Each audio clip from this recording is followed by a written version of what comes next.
What is up, everybody? Welcome into the winning episode of the Brahma Bullpen. We got a dub, baby. Let's go, Brahma 16-9. I don't care. Let the confetti rain. Let the music play. We're going to celebrate this. We're going to appreciate this.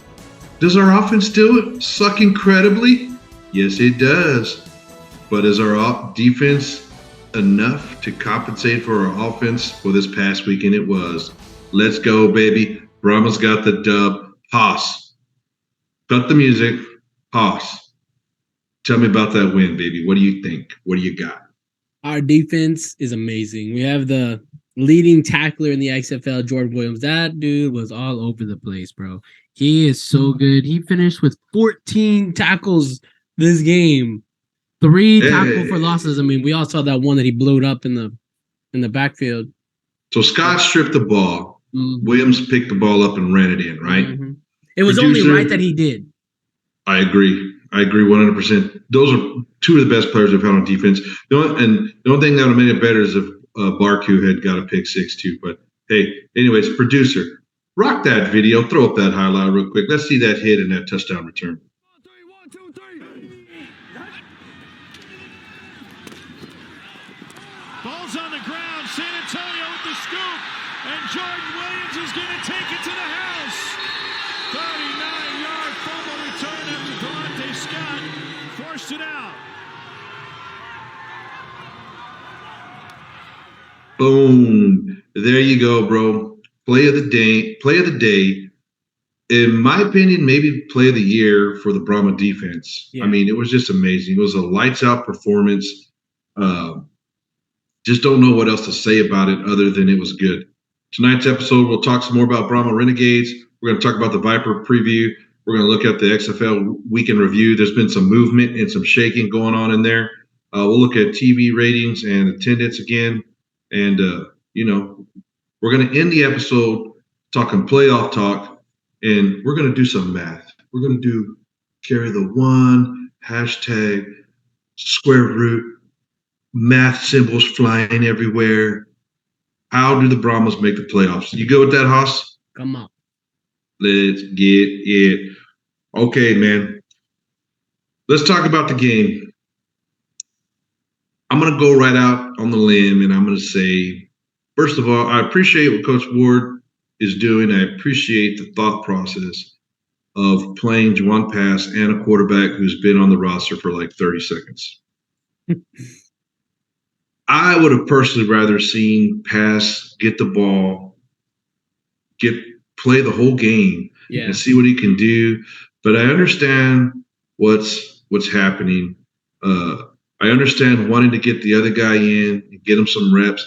But my question is, Haas, do you think Juwan Pass is just not game ready after all the season? Or do you think he messes up so much in practice that Coach Ward just doesn't want to let him take control of the offense for a game? Or what do you think? Why would you play a guy who's been on the team roster for like an hour? Well, obviously our offense is desperate. I think Coach already said that he didn't like playing the 2 quarterback format. So there must be a reason why he's doing it. Yeah, I remember that. Yeah. I think that he wanted to get a look at Kirt and Pass. Maybe if his first couple drives, they didn't look that good. So you don't have nothing to lose. Why not? Let's see what this other guy looks like. I mean, me and you were talking about it earlier. Do you want? Go ahead. I believe it's Ben Kirt. Ben Kirt. Kirt. Ben Kirt. K-E-R-T. B-E-N-K-E-R-T. Ben Kirt. All right. So Kirt Ben Kirt. Kirt Ben Kirt. Okay, enough of that. Ben Kirt. Okay. His first name is Kirt. His K-U-R. Ben Kirt? Yeah. His first name is K-U-R-T Kirt, and his last name ends in K-E-R-T Kirt. Man, I'm gonna lose super confused now. Anyways, so as I was gonna say was that Juwan Pass's first few passes, like they didn't look great, but they weren't bad. But I think he was just trying to get into the rhythm of their offense. Like, what do you expect gonna happen in your 6th game of the season? Like, he needs to be more comfortable. He hasn't been able to be in that situation in a while. So yeah, he's not going to look the best, but I think the thing to take away from it was that his screen passes, Me and you were talking about it. When the ball came off his hand, it did not look good. They were knuckleballs and the behind, but it wasn't just him. Ben Kirk as well. Kirt. But I liked to seeing Ben Kirk's arm. Like I thought it looked great. His mechanics looked way better than passes. He looked a little obviously shorter than. I saw nothing that was great. Give me his stats. I saw nothing that was great. Why are you looking for those? Why are you looking for those stats? No, I got them. I'm just shocked at what they say. Well, we can't have dead air. Let me tell you. We need reaction. He was 1 for 6. How many yards? 2 yards. What? But hold on. All things considering of how everything looked, that's why I said his mechanics looked good. He had 2 deep balls that one of them was throwing a PI, and the second one that he threw another deep ball to should have been another PI as well, which I don't understand how. What does getting a PI have to do with good mechanics? I'm saying that you could see the ball was where it was supposed to be, and it was a deep ball. This means you're stretching, Haas. I'm stretching. I'm stretching for any type of good that I can see from our quarterback position. Of course, I'm stretching. What do you want me to do? Huh? No, dude, I'm just saying that our quarterback sucks every last moment. There's nothing. Okay. Producer. There's 0 for 6. Producer, throw up the Ben Kirt tweet, please. Throw up the Ben Kirt tweet here. Okay, Haas. Listen here, okay? Ben Kirt, let's just call him Kirt. I think Kirt's good. We're on a first name basis with Kirt now. BK, we'll call him BK. Oh, okay. Like the restaurant? I mean, they make the worst burgers. They make the worst burgers ever, dude. It's not a restaurant? What is Burger King? A fast food restaurant? It's a fast food restaurant. I'm saying that, what they serve shouldn't be. Oh, it's not like real food? Yeah, I agree with that. Okay. We'll never be sponsored by Burger King. Okay, but check this out, dude. You got the tweet here. Kirt said 2 things he learned today. Chemistry matters more than receivers versus man defense. Meaning he has to be able to predict where the receiver's going to be. The receiver has to be able to predict when and where the ball's going to be. Yeah. And the way you beat man coverage is timing and chemistry, right? 100%. The second thing he learned is what Arlington learned and what we learned and why we're in love with players like Williams and Scott and Barku. Our defense is nasty. Read it, nasty. Mm-hmm. Ben Kirt did a little interview post-game. In the interview, he sure did make it sound like it's already been communicated to him that he is going to be the starter next week after getting a week of practice. I don't know if that's true or not true. I don't know if that's more of what they. What exactly did he say? You know what? Let's just play it. Let's just play the interview right here, dude. Bam, play the interview. What are you doing on Wednesday of this week? I think I was building sandcastles with my wife and daughter at the beach. It's crazy. It's been a crazy week. So how'd you get the call? Houston team called me and they asked me if I was still interested in playing. I said, what's the deal? And then they said that San Antonio had a little something going on at quarterback and they were interested in training for me. And just got the details and I was like, all right, when's the next flight? It's been a wild week, yeah. Friday split the first team offense reps with Juwan and came out here and tried to do something. It wasn't too pretty, but we got a win, so I'll take it. Do you think that your quarterback skills are better than your sandcastle building skills? Maybe not today, but on a normal day, yeah, I do. You got the win, though. You told me. I got the win. I'll take an ugly win over a pretty loss every single day. What did you learn about your new team in the process of getting this win? That they're gritty, that they play hard, the defense is really good. It's been a hodgepodge week, but to get a win, man, I'll take it. Welcome to the league. Thank you. Appreciate it. Look, there's a video, Hoss. He just said, looking for a week of practice, looking for the offense to be catered to him.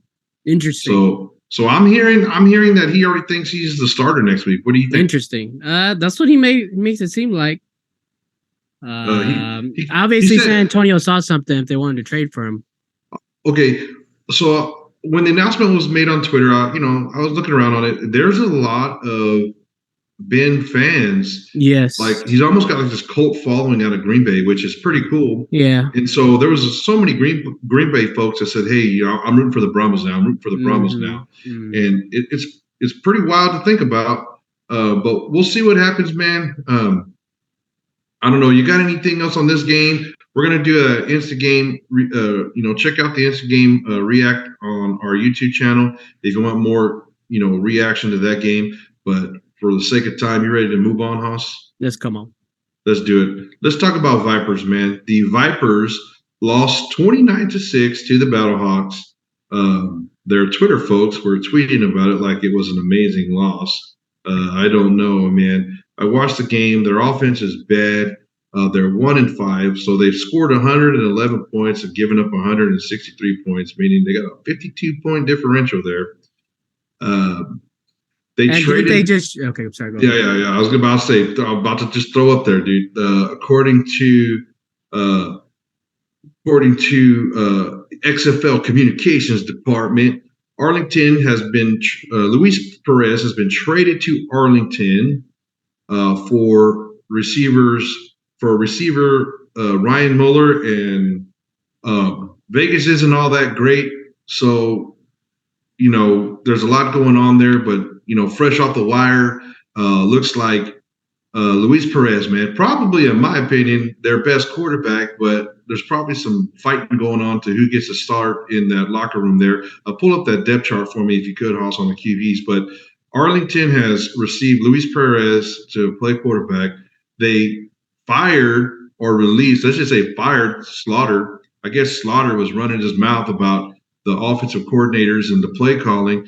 During the game last week, Slaughter was getting interviewed on the sideline, and he was like, they know we're running the ball. We need to throw the ball, doing that thing. So this whole access that the fans are getting, dude, I'm pretty sure an offensive coordinator saw him talking smack on the sideline after the play calls the offensive coordinator was calling. The Slaughter ain't doing crap, so he got his butt fired. And then Vegas is getting a linebacker, Ryan Muller. So now you got Slaughter and you got Plitt. Slaughter's gone. You got Plitt. And Plitt versus Perez for the starting job in Arlington. Arlington's feeling the pressure, too, to make the playoffs. We're going to talk playoffs later, but, quarterback's a pretty intricate how do you say that word? Intricate? That's the word I'm looking for. It's a serious situation. It's very important position on the field. Dude, I bit my tongue the other day, and I don't know if you can tell, like, my right side of my tongue is numb. But anyways, that's a personal problem. I'm sharing that on YouTube. I just thought you always talk stupid. That's true too, dude. Sometimes my tongue stops moving like it's supposed to. But anyways, so yeah, man, a lot of stuff going on up there in Arlington. This could be like the perfect storm for us Brahma fans for what happens in that quarterback situation over there. But Drew Plitt played pretty good despite that last interception. He was 10 for 16 for 163 yards and 1 TD and 1 interception. So that's averaging 10.2 a catch out of the 10 completions. But I do think Luis Perez is going to add some kind of different narrative. They've been running, I believe, like the last 2 or 3 games in between the two quarterbacks, Slaughter and Plitt. So I wonder if they're going to keep doing that, if they're just going to stick with just Plitt this coming week, or give Luis a week to settle in. Who knows? But if you played for the Brahmas, they'd put a helmet on right when you got off the bus, dude. No matter what you wear, right? Just come on. Yeah, he'll be so well known. We won't even get his initials right. We'll say BK instead of KB. You know what I'm saying? Like, we'll put his butt off the field quick. I don't know. Kirt, Ben Kirt. Just 2 last names and 2 first names and the last name all tied up into 2 names. Anyways, we'll get it. But yeah, he's got a cool following, so we'll see what happens. Let's go ahead and throw up the scores. Producer from last week. We'll go over those real quick. Boom, right there, a little producer magic. But we'll start off with the Seattle Sea Dragons and the Guardians, 26-19. The score sounds way closer than what it was, dude. The Dragons dominated them, bro.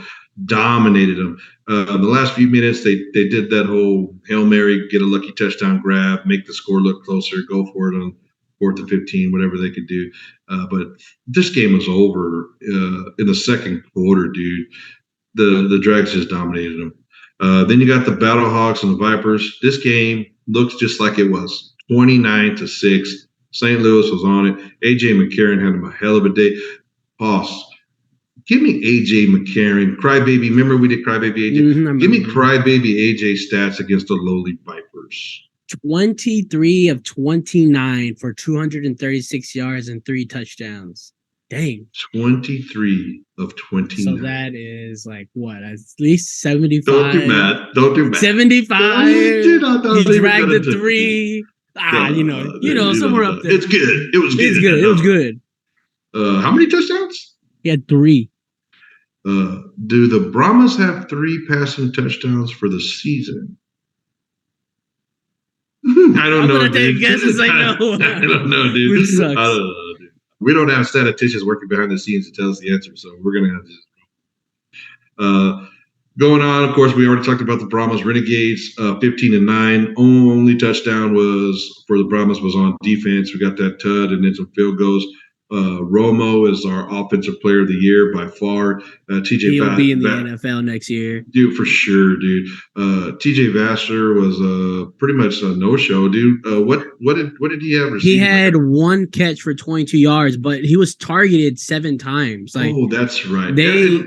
Every pass was going out of bounds, right? Yeah, even Hines Ward was like, bro, like that pass was so far. That was, I believe he was saying that to Juwan Pass whenever he had back shoulder going to the right side of the end zone. He was like, dude, you got to give him a chance, basically. Wow. Yeah, it's crazy, man. Then the Roughnecks Defenders, a Monday night game, first ever Monday night game. I enjoyed a game on Monday night, 37-26. Was a good game, dude. DC is the best team and Houston's number 2, man. There's no doubt about it. Seattle's a close 3. The Battlehawks will be right there behind Seattle. And then the Brahmas and the Vipers in Arlington are basically all like the last kid getting picked on the football field, seeing which one gets lucky enough to join the good guys in the playoffs. That's pretty much the way the season's going. What do you think? You good on that, Hans? You want to go ahead and look at next week's schedule? You got something to add to any of those games? Nah, I'm good with it. You good? With it. All right, man. Producer, go ahead and throw up the schedule right here. So we got a Friday night game at 6 p.m. The Dragons and the Renegades. I am the biggest Seattle Sea Dragon fan on the planet this week.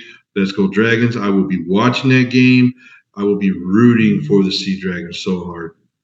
Let's go Ben DiNucci. Let's go DiNucci. Hit my boy Josh Gordon for some yards and some tuds, please. Also, what is that receiver? Pearson, man. I hope Pearson goes off. That little short guy who's super duper fast. Oh, I believe at one time he was the number 1 receiver in the league. Is he still number 1 in receiving? I don't know. You don't know? I mean, he's got to be. Look at that real quick while I talk about the next games. Saturday game, 2 p.m., Brahmas versus Vipers. I was supposed to go to that game. I bought 5 tickets to the game. I still have 5 tickets to the game. I don't want to sell them because I want to say that I bought them and I gave my money to the XFL. I want to be there so bad. But outside Brahma stuff kept me from going. Then you got the Defenders and the Guardians. I mean, I think that score is going to be like 4,900 to 3. But we'll see what happens there, dude. DC is an amazing team. And then Sunday game at 1 p.m., Battlehawks, Roughnecks. That's just going to be a good game, man. I hope the Houston fans show out. Last time we were in Houston, the stadium was, I want to see some people in that lower bowl, and I want to see a good game, and I want to hear some crowd noise. What do you got on that? Is Pearson still number 1 receiver, Ross? Ja'Cour Pearson, 55 catches, 448 yards, and 1 touchdown. If we were playing COD, we would say Schwetty. He's Schwetty. But anyways, that's the games for next week. We'll talk a little bit more about those games. All right, let's look at our TV ratings. Okay, something's very interesting. We talked about TV ratings before, Hoss, and I asked you, what would we have to do to get you to watch every single game, right?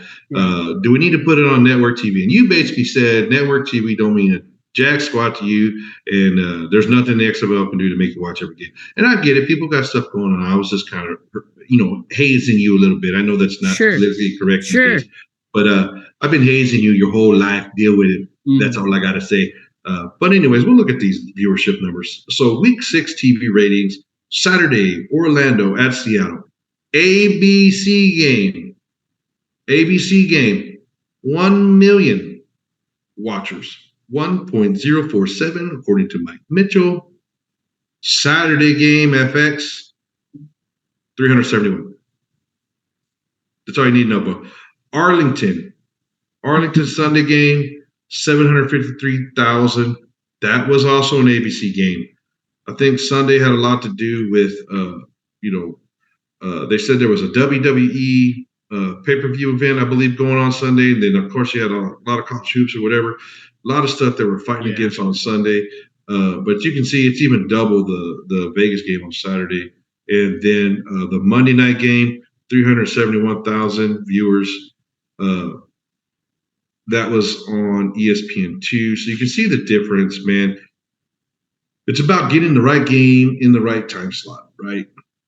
And getting these viewer numbers up. And viewership numbers are important because it translates directly to sponsorship dollars, how much sponsors are willing to pay to have their commercials aired. Sponsorship dollars directly relate to the success of the league. So we want to see those numbers go up. We want to see in-game, in-butts and seat numbers go up. But what are your thoughts on the attendance? I mean, excuse me, not attendance. What are your thoughts on the ratings, Hoss? It's pretty interesting. I don't see how the Orlando-Seattle game would have the most viewers, but I guess it's not always best. It's not always based upon the best game, best right? Teams. It's based upon what everybody's doing and what they're competing against. Let's be honest, man. Every sports bar in America has TVs on like 24/7, right? When they're open. Okay, what are those TVs on? So if there's other stuff, March Madness and all this other stuff going on at the same time, and they're tuning out of the XFL, you're going to lose a significant amount of viewership, of course, just right there. Of course. Then people got stuff going on or whatever, so you don't get to sit down and watch every game. I do wish they would release the streaming numbers. I don't understand why network TV and cable TV numbers are like put out the same time every week. Come out on Tuesday, here are the numbers. Let's see them. Let's all read them. And then they're like, oh, but we don't want to show you our streaming numbers. What's the deal, dude? Like even Netflix is like that where they don't want to. How many streams does the show get? We're not going to tell nobody. Why, dude? I don't understand. But maybe one day they'll start releasing those numbers so that people like us can be encouraged. I don't know. Maybe they don't give a crap. You know what I'm saying? Mm-hmm. I'm not going to go over attendance numbers, dude. They were low. So that's all we need to know. If San Antonio and St. Louis don't have a home game, attendance numbers are garbage. That's it. End of segment. Let's move on. We're going to do some in-depth playoff talk. Okay, so we played Arlington back-to-back. Brahmas and Arlington are battling for second place in the South Division. We're going to focus on the South Division. But producer, go ahead and throw up the standings graph with you, if you wouldn't mind. Hold on, my record keeping device is messing with me. Oh, that's called a phone. Okay, we got the standings. Here we go. So we're going to go through the North real quick. Defenders 6-0, Battlehawks 4-2, Seattle 4-2, Vipers 1-5. Battlehawks and Seattle are fighting for that second place in the division. We'll see what happens. You know, we got how many games we got left, Hoss? We're 6 weeks in, so we got 4 games left. But we're going to focus on the Brahmas. We're going to use this segment to focus on the South Division. Renegades 4-2, pretty much got the playoffs locked up unless something strange happens and Arlington starts beating them and Brahma starts beating them. And, you know, that would be pretty devastating to our whole segment we're about to do if Arlington beats Houston and we lose to Houston. It would just, my heart would just collapse. But anyways, Brahmas are 2-4 overall, but Arlington and the Brahmas are both 2-2 in conference, and that's what we're going to focus on. Sorry, Orlando, you guys are not going to make the playoffs. I believe you are the whipping boy, even though the last 2 weeks have been extreme improvement. I don't think your offense is going to improve enough to compete with the Brahmas defense and Renegades defense. So we're going to just basically talk about Renegades, Brahmas, who gets in, who gets out. Mm-hmm. So right now they're 2-2, Hoss. So we're going to go through the schedule on these two teams. Go ahead and pull up a tiebreaker stat for me, producer. You can go ahead and take the standings down. Let's look at this tiebreaker. Okay. So first off, tiebreaker number 1, head-to-head. Okay, we're 1-1 against each other. They won in our house, we won in their house. Boom. Number 2, best wins and losses in the division. So check this out, Hoss. They both got 4 games left.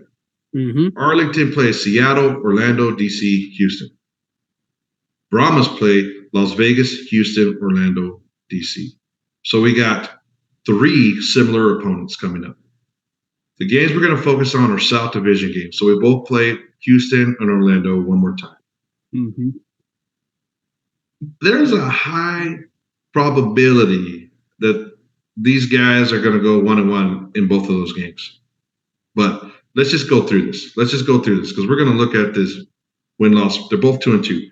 So I'm going to quick hit you. We're going to go off of your predictions only. So when you got Arlington playing Seattle, who's going to win that game? Arlington playing Seattle. Seattle, 100%. Seattle, 100%. Orlando. Arlington playing Orlando. Now that's up in the air because Orlando's been playing better. Quentin Dormany's been doing his thing. I think he had like 244 yards in passing this last game. He had 243 passing yards and 43 rushing yards. He almost put up 300 yards by himself. So they had way more, obviously, but You're not allowed to go 50. You got to pick a winner. No. I think Orlando's going to beat Arlington. Okay, and the reason why is because of Quentin Dormany. They've gotten better, and they barely beat them earlier in the season, 10-9. So I fully expect their offense, Orlando's offense, can be better than Renegades' defense. Go ahead. Amazing prediction. Amazing. Okay. Arlington playing DC. That's an don't even ask me. Just move on to the next one. Houston. Of course. Hold on, bro. So you're telling me they're going 0-4. They're going 0-4. Bro. You heard it here first. Okay. I hope no one from Arlington, I hope my Los Banditos buddies are not watching this, dude, because they're gonna come take the cowboy hat back, bro. They don't want to hear that. Okay, man. Look, I'm not saying I don't want it to happen, but my sports fandom won't allow it to happen, dude. Something stupid's going to happen. Arlington's going to win a bunch of games. Anyways, let's go to the Brahmas, bro. We're not going off my picks. We're going off Austin's picks. All right, so we're going off to San Antonio. Our next game is Vegas. Who's going to win that? Luis Perez, Les Vegas. We talked earlier about the Vegas roster there. Who's going to be the starting quarterback of Vegas? Is it going to be? It's going to be Hundley, probably. Hundley? Yeah. He's the highest paid person in the league, right? And definitely not the best QB. Go ahead. Who's the best QB? Just tell me. I'm just saying it's not him. Probably DiNucci right now. You think DiNucci's better than McCarron? Right now. Okay. So who's going to win that game? San Antonio, Vegas. Us. So that's a dub. Easy. Okay. Houston. It's in our house. Okay, you want me to be real? Yeah, I'm going to be real. That's what you're supposed to be doing. We lose that game. Ugh, I hate you. Okay, Orlando, in our house. We win that game. Our defense is better than Quentin Dormany. DC. We lose that game. We're in DC there, right? Yeah. Okay. I'd have to double check that. Hold on. I'd have to double check that. I don't know that off the top of my head. If you want to pull that up. Yeah, I got you. Yeah. Because we only played DC once. So. No, they're here. DC's here? That's here. So. Okay, well, let me give a couple narratives. If the Brahmas go 3-0 up to that game, we win that game. At home. If they go 3-0. If they lose just one, we're done. Sir, there's a flaw in your logic. You already said we're losing to Houston. But I'm just saying, if we go undefeated up to the last point, then we're going to win that last game. But if we don't lose that one, which we probably will, then we lose that game too. So we're going to go win-loss, because you already said loss there. Okay.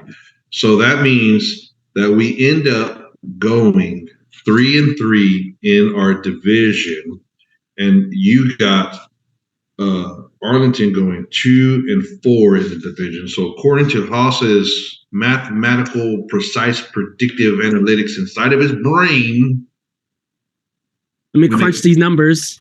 We make the playoffs. Yep, it comes up. We win. We go to the playoffs.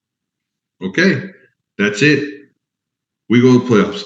So the other tiebreakers, if you go down, we don't have to get too far into the tiebreakers because Haas already told you we're going to make it because Arlington's going to bomb every game. But strength of victory in all games, combined record. One of the things is that's hard to understand because we basically play the same teams, and so I don't really understand how that's going to work as far as record. We're probably would lose that because. Well, I don't know. I don't know what would happen. So we're just going to just skip 3, and maybe someone can explain it to me in the comments. Wait. I think I know what it means now. Okay, we'll go for it. Let's when it says strength of victory, then it goes dash combined record of opponents in wins. So whatever their opponent's win total is, then that's what will basically take that category. But we all play the same 2 teams. Yeah, but same teams in the division twice, and we all play the North Division once. Yeah, but you could say that San Antonio beat 1 or 2 teams with a better record than the Arlington beating, let's just say, Orlando and us, those 2 wins. Then basically San Antonio, we're just giving an if scenario. Then since San Antonio beat, let's say, Houston or DC, because they have a better strength and victory numbers on their side, then we take that tiebreaker, if that makes sense. Yeah, what he said. I don't know. All right, the next thing is best combined ranking among all teams of points scored and points allowed. We got that. We had that stat pulled up earlier. But just to talk about that, so the Brahmas have given up 89 points, and we have scored 89 points and have given up 88 points for the 1-point differential. The Renegades have scored 78 points, 11 less than the Brahmas. And our offense is making me sick. Okay, and they've given up. They've given up 101 points with a negative 23. So we have a 24-point buffer for that tiebreaker. Does that make sense? Mm-hmm. It went 4 games ago. So we got a little buffer there. The next thing is bet net points in all games. Obviously, we're winning in net points. Best net touchdowns. That's getting 7 tiebreakers deep. And then I love the 8th tiebreaker. If all that's exactly the same, we're going to flip a freaking quarter, dude, and see who wins it. But that's it, man. I don't know, man. What do you think is going to happen at the Vegas game this week? You think our defense is going to – I think for sure our defense holds Vegas under 12. And I think our offense for sure scores 12 or 13. It's going to be tight, dude. I think they hold them under 15, and then we get 18. Who knows? KB could come in there slinging that thing. They get 2 or 3 touchdowns. That would be bittersweet for me, dude. I'll be honest with you. If Ben Kirt was to go in there and just, throw 2 touchdowns and 200 yards, right? That would almost be like an unheard of quarterback stat for us. But if he came in there and did that, I would feel guilty because, man, I still have a little soft spot. Remember, I think it was episode 2, we were highlighting players. We highlighted Juwan Pass. I still have a little soft spot in my heart for Pass. And after we saw him on the sideline playing catch with the little kids and stuff and interacting with the fans, dude, I just want to get him on the field, dude. So I want to win more than I have a soft spot for Pass. But, man, loyalty guy had been here since day one, but I don't get to see practice. So, hey, who knows? I just want to win in the end. But yeah. I'm good. I'm good with whoever's quarterback. I just want to win. Leads us to a dub. Yeah. I don't want to do the dual quarterback thing unless we do it more like DC, where they bring in, but I don't think Pass is as fast as King at all. How the DC defenders bring in King in goal line situations, and they run that triple option or the double option, whatever they're doing. He's more power. Yeah. I don't know, man. We'll see, man. But hey, whatever it takes to get it done. Let's go, Brahmas. What else you got, Haas? Anything? Okay, it's KB, not BK. Offensive line. Or KBK. No, it's one name. You can't have. Anyways, O-line. Block somebody. Offense. Score more than 15 points. Let's go, baby. Please. Go Brahmas, baby.